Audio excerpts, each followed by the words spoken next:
कम्मुणा बम्मुणोई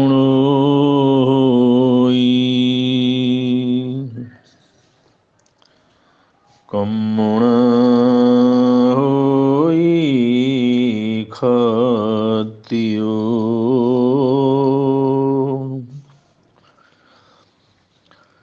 vaso कम्मुणा होई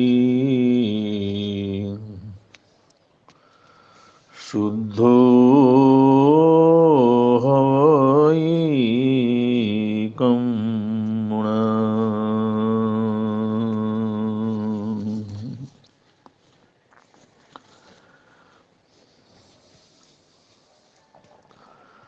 चरम तीर्थंकर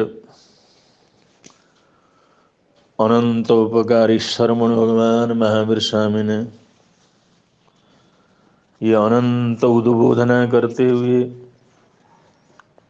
सर्व समाधान उद्बोधन देते हुए, सर्व दुनिया के सर्व मानव जाति को संबित करते हुए उन्होंने ये अपरिमेय वाक्य उच्चारण किया। अपरिमित ज्ञान को बांटा और सहज रूप से उद्घोषणा की, कम्मुणा बम्मुणो होई, कम्मुणा होई खत्तियो, वैसो कम्मुणा होई शुद्धो हवई कम्मुणा। इस दुनिया में शुद्ध होता है वो कर्म से होता है। शुद्धो शुद्धो हवई कम्मुणा, शूद्र भी कर्म से होता है, जन्म से कोई नहीं होता।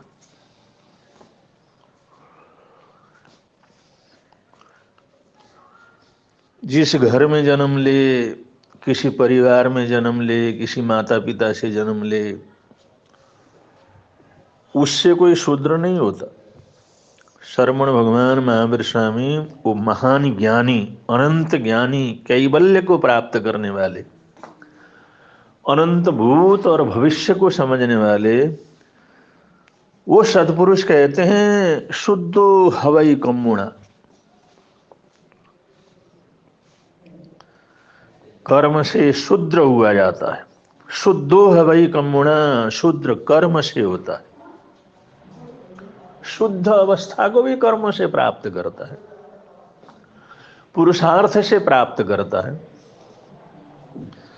आत्मशुद्धि की परमावस्था को भी मनुष्य पुरुषार्थ से, कर्म से ही प्राप्त कर सकता है। उस तरह का उपक्रम करे, उस तरह का पुरुषार्थ करे, उस तरह की साधना करे तो शुद्धो अवई वो परम शुद्ध अवस्था को प्राप्त कर सकता है। शुद्ध अवस्था माने आत्मिक अवस्था, आत्मा का स्वरूप, आत्म स्वरूप, परमात्मा स्वरूप, जगत स्वरूप सत्य, उस शुद्ध अवस्था को कोई भी व्यक्ति कर्म से, पुरुषार्थ से, कृत्य से,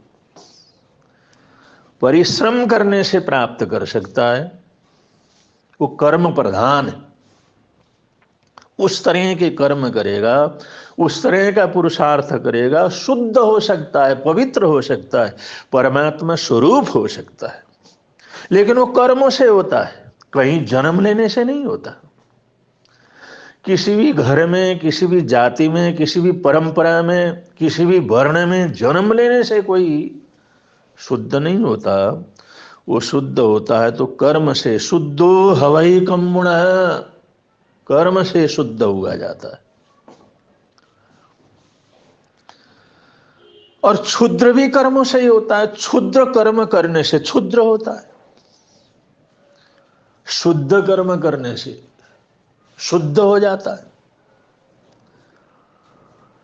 और उसी का एक आगे पीछे जो थोड़ा अप्रिय शब्द है शूद्र, लेकिन ये शुद्ध का ही दूसरा रूप है। तो शूद्र भी अगर वर्ण व्यवस्था के अनुसार शूद्र अगर कोई होता है, वो भी कम्मुणा कर्म से ही होता है। ये जन्म से नहीं, भेदभाव से नहीं, ऊंच नीच से नहीं, ये राग द्वेष से नहीं, बड़े छोटे से नहीं। कम्मो शुद्धो हवई कम्मुणा, ये श्रवण भगवान महावीर स्वामी उद्घोषणा करते हैं। शूद्र होता है तो कर्म से होता है। कम्मुणा बम्मणो होई, कम्मुणा होई खत्तियो।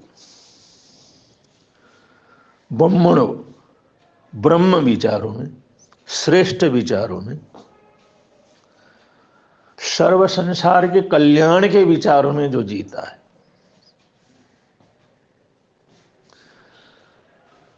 जो जागृत बुद्धि में रहता है, विवेकशील रहता है, ब्रह्म अवस्था में रहता है, परमात्मा अवस्था में रहता है,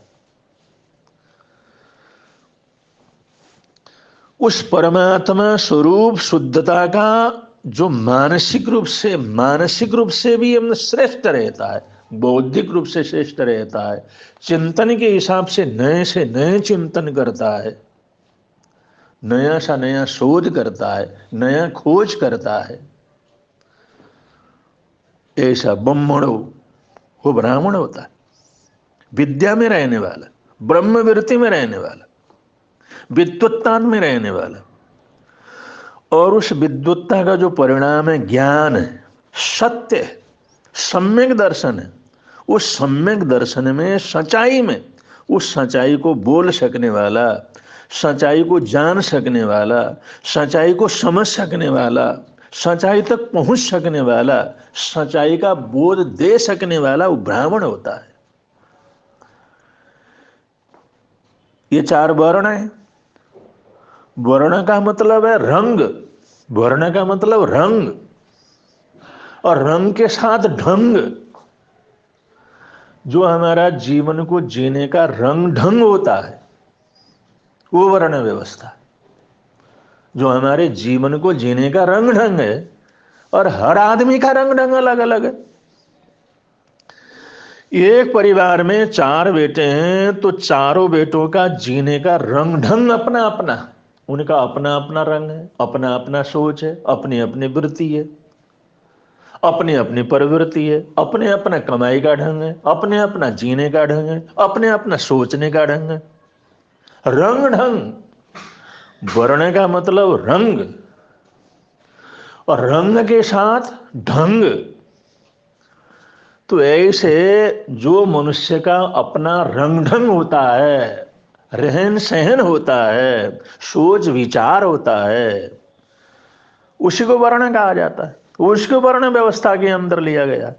तो श्रवण भगवान महावीर स्वामी कहते हैं जो ऐसे श्रेष्ठ रंग ढंग में रहता है, बौद्धिक रंग ढंग में रहता है, वैचारिक रंग ढंग में रहता है, लेखन में, पठन में, पाठन में, शोध में, खोज में, बौद्धिक रंग ढंग में जो जीने वाला व्यक्ति है वो ब्राह्मण होता है, चाहे किसी भी जगह पर भी जन्म ले। और ये सत्य है। तो ये रंग ढंग से बताने वाली चीज है। लेकिन जब किसी में खराबी आती है तो उसको जातिवाद में, उसको छुआछूत में, उसको ऊंचे नीचे में ऐसी बुराइयां भर दी जाती हैं।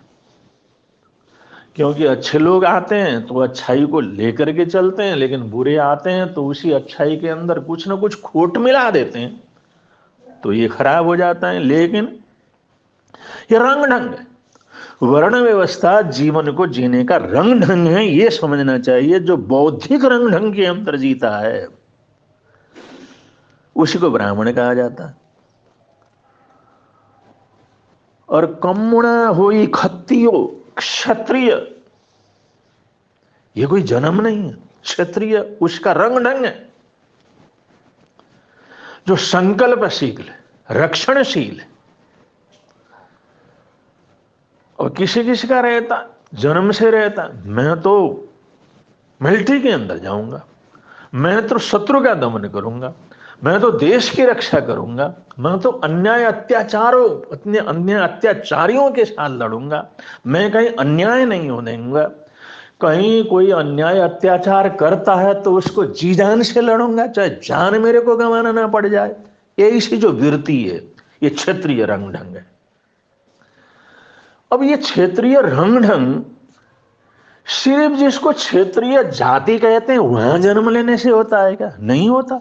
ये तो कहीं भी जन्म लेकर के ये क्षेत्रीय रंग ढंग हमारे जीवन के अंदर आता है तो वो क्षेत्रीय। उसके लिए शास्त्रकार कहते हैं कम्मुणा होई खत्तियो, जो क्षत्रिय होता है रक्षा का, उसको तो मैं रक्षा करूं। कहीं भी किसी को तकलीफ हो, कोई अन्याय अत्याचार करे, कोई दबाए, कोई उसके अत्याचार करे तो वहां पर डट करके खड़ा हो जाता है। उसको अपना स्वार्थ नहीं, अपने जीवन की चिंता नहीं, अपने परिवार की चिंता नहीं, अपने बच्चों की चिंता नहीं, मान सम्मान हो या न हो उसकी चिंता नहीं, लेकिन गलत का प्रतिकार करने के लिए बाहुबल के साथ, संकल्प के साथ जूझ सकता है।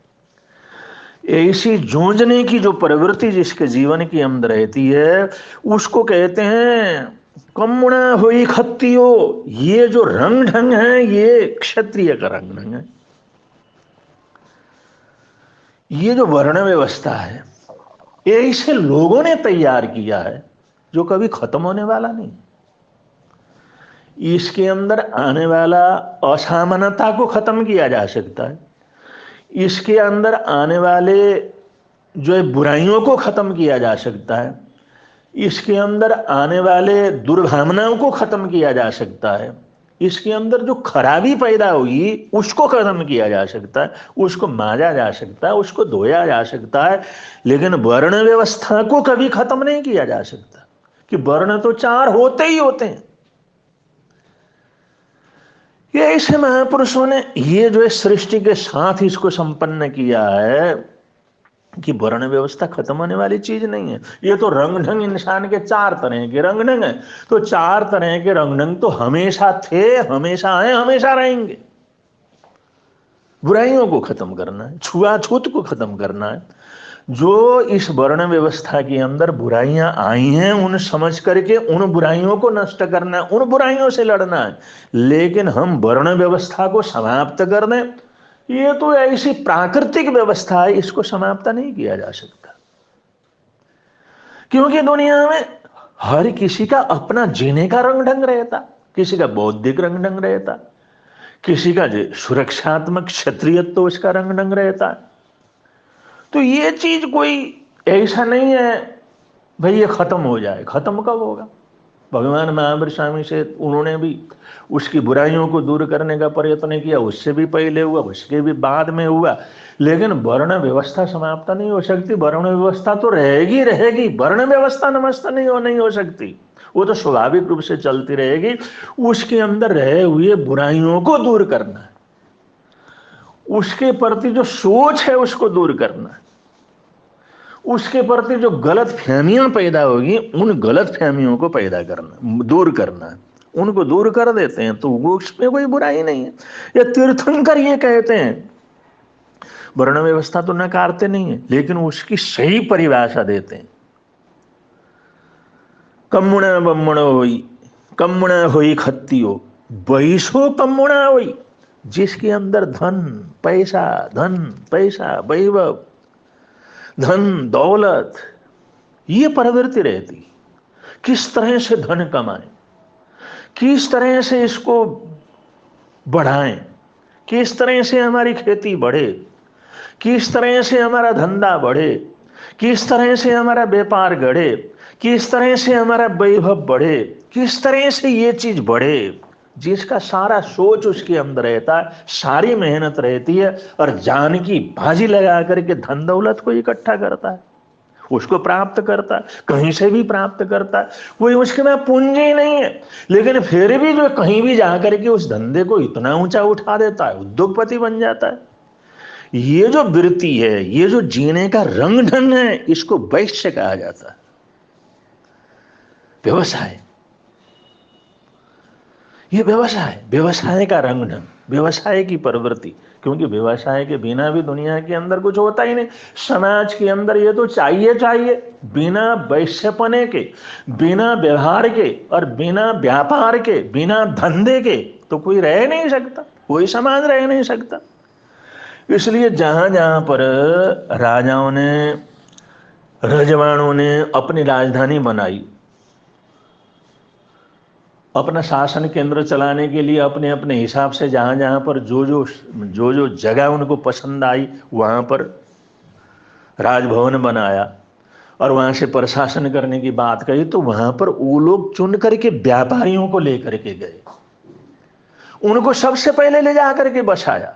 रजवाड़े वाले जब अपने नगरी का निर्माण करते थे तो उस समय कि व्यापार के लिए, धंधे के लिए, दुकानदारी के लिए, पैसा कमाने के लिए और धंधे को चलाने के लिए जो व्यापारियों का समूह वहां ले जाकर के बसाते थे, जहां सैनिकों को तैयार करते थे, जहां पर नागरिकों को तैयार करते थे, तो उसके साथ साथ वो व्यापारियों को ले जाकर के बसाते थे, उनको फैसिलिटी देते थे। तुम्हारे को सब तरह की फैसिलिटी मिलेगी, तुम यहां आकर के व्यापार करो, यहां आकर के धंधा करो, यहां आकर के बसो। वैश्य के बिना व्यापार धंधा कहां से होगा? वैश्य के बिना पैसा कहां से आएगा? वो धन दौलत कहां से आएगा? वो व्यापार धंधा कहां से चलेगा? सामान की आवाजाही किस तरह से होगी? तो ये सब करने का जो एक रंग ढंग रहता है, पैसे का, धन का, दौलत का, समृद्धि का, ये जो जिसके रंग ढंग है, जिसकी प्रवृत्ति ऐसी है, ऐसी प्रवृत्ति को जीने वाला जो व्यक्ति होता है उसको वैश्य कहते हैं। तो ये वैश्यपना ब्राह्मण परिवार में जन्म लेने से भी हो सकता। एक जो है टीचर का लड़का वो व्यापारी हो सकता, एक अध्यापक, प्रिंसिपल, जिसने जिंदगी भर दूसरे को पढ़ाने का प्रयत्न किया, बुद्धि का प्रयत्न किया, पढ़ा लिखा पढ़ाया, उसका बेटा मिलिट्री के अंदर जा सकता, उसका बेटा व्यापारी बन सकता है। और वो सिर्फ वो सोचता है भाई मेरे को धन दौलत भी नहीं चाहिए, ज्यादा झंझट भी नहीं चाहिए, मैंने ये भी नहीं करना, वो भी नहीं करना, बस रोज का कमाया, रोज का खाया, मेहनत की, परिश्रम किया, बस आराम से रहे। क्या टेंशन पालना है, क्या जोड़ना है? अब जिंदगी चल रही है ना, प्रभु ने, परमात्मा ने दिया भाई 2 रोटी चाहिए, और क्या चाहिए?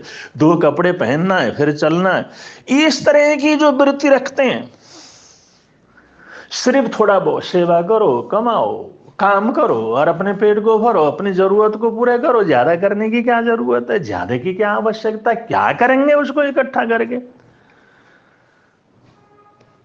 न उनके अंदर ऐसा कोई संकल्प या लड़ने की और सुरक्षा करने की, इस तरह की जो बात रहती है, न उनके जीवन के ऊपर ऐसे विद्या पढ़ाई करना, पढ़ना, ये करना, वो भी कहता है ये क्या झंझट है।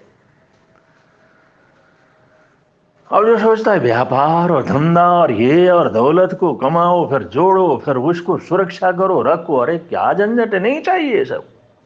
रोज का कमाना, रोज का खाना, बस हमारी जिंदगी के अंदर आराम से चले, बस रोज की चीज चले, अपने को कुछ ऐसा लेना देना नहीं, कुछ अपने पास झंझट नहीं, ये झंझट के अंदर नहीं पड़ेंगे। जो आराम से थोड़ा बहुत जो काम करता है, छोटा मोटा बड़ा छोटा काम करता है, सेवा का काम करता है, मजदूरी कर लेता है, और करके कहीं खेतों में काम कर लिया, कहीं आवाजाही के अंदर काम कर लिया, कि सेवा का काम कर लिया, छोटा मोटा बिना चिंता का, बिना फिक्र का ऐसा काम कर लिया, सेवा के काम के अंदर लगे रहे और लग करके अपना थोड़ा बहुत कमाया, उससे अपना गुजारा किया, कोई उसको झंझट नहीं। ऐसे आराम तलब, सेवा परक, सहयोग परक, बस हमने सेवा की, हमने सहयोग दिया, हमने मेहनत की, उसके एवज में हमारे को थोड़ा बहुत जो जीवन को चलाने के लिए मिला, बस पर्याप्त है, और अपने को क्या करना है। ऐसा रंग ढंग जीवन जीने का जिसका हो, ऐसी प्रवृत्ति जिसकी हो, ऐसी प्रवृत्ति जिसके जीवन के अंदर रहती है, उसको शुद्धो हवई कम्मणा, वो शूद्र होता, वो सामान्य होता। शूद्र का मतलब सामान्य जीवन को जीने वाला। शूद्र का मतलब सादगी पूर्ण जीवन को जीने वाला, तड़क भड़क से उसको कोई मतलब नहीं, मान सम्मान से कोई मतलब नहीं, आदर सत्कार से कोई मतलब नहीं।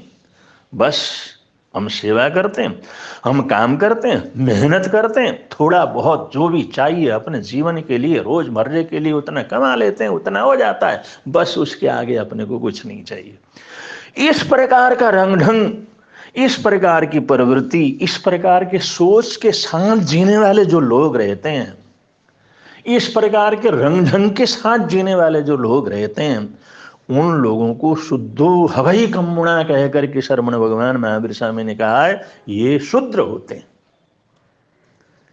ये वो चौथा एक वर्ण व्यवस्था है, चतुर्थ वर्ण व्यवस्था है। तो इसमें कोई खराब होना ऐसा नहीं है,